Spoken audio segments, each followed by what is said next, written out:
চলুন আজকে স্ট্রোক সম্বন্ধে কিছু কথা আমরা জেনে নিই।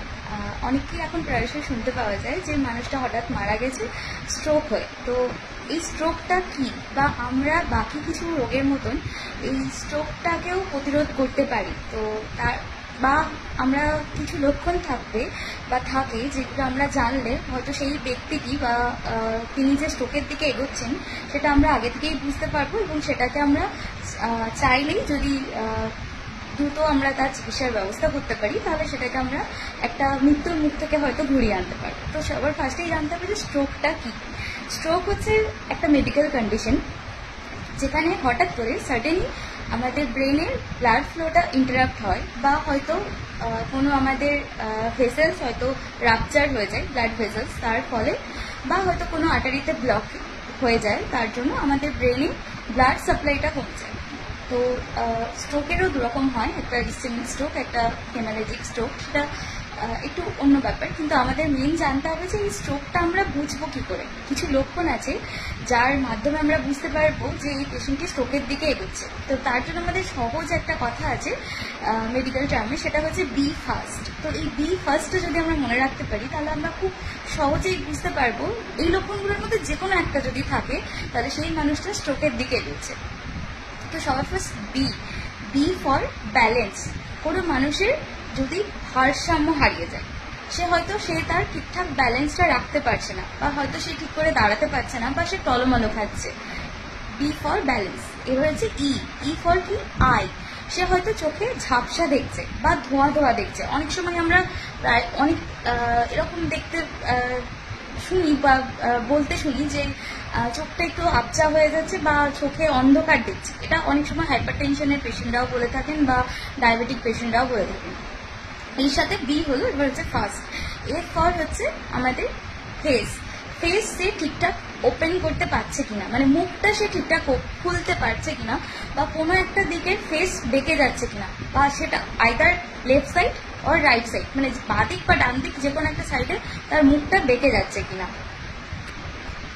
দেন এ ফর আর্মস, মানে তার হাত যেটা, সে হাতটা ঠিকঠাক নাড়াচাড়া করতে পারছে কিনা, বা হাত উপরে তুলতে পারছে কিনা, বা অনেক সময় এরকমও হয় পেশেন্ট বলে যে হাত ঝিনঝিন করছে, তো সেই হাতের ঝিনঝিনি কিছু আছে কিনা।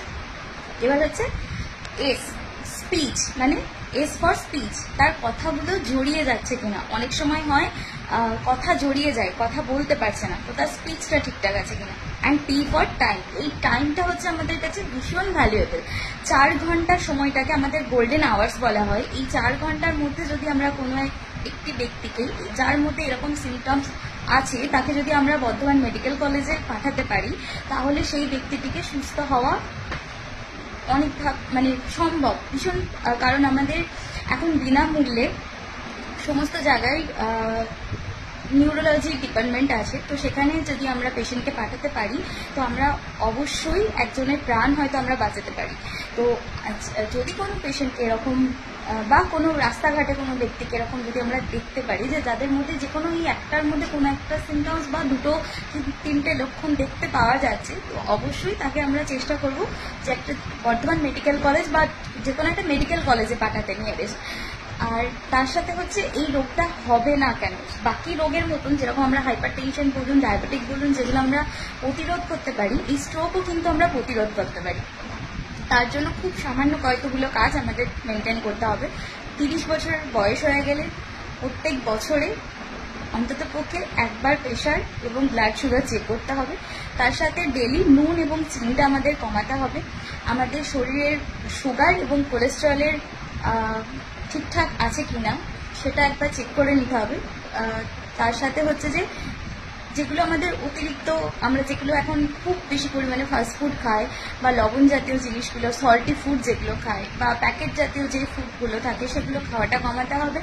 সপ্তাহে 5 দিন 30 মিনিটস করে হাঁটতে হবে, লম্বা হাঁটা। অনেকে এসে বলেন যে আমি তো বাড়িতে রোজ কাজ করি তো আমার তো হাঁটা হয়, এটা নয়, রাস্তাটা লম্বা হাঁটতে হবে। বাড়ির কাজ করাটা সারাক্ষণ আমরা ঘোরাঘুরি করি একটা জায়গার মধ্যে, সেটা না, সারাদিন লম্বা 8 ঘন্টা হাঁটতে হবে, সপ্তাহে 5টা দিন। আর তার সাথে শাকসবজি খাওয়া, পরিমাণ মতন জল খাওয়া, আর পারলে একটা সিজন ফল সারাদিনে একটা খাওয়ার চেষ্টা করো যদি পসিবল হয়। তো সবারই কোনো কন্ডিশন ওয়াইজ হয়তো ঠিক হয় না, কিন্তু যাদের পক্ষে সম্ভব তারা চেষ্টা করুক। বাকি জিনিসগুলো নুন চিনি এগুলো তো আমরা কমাতেই পারি, তার সাথে তেল জাতীয় খাবারগুলো কমাতেই পারি।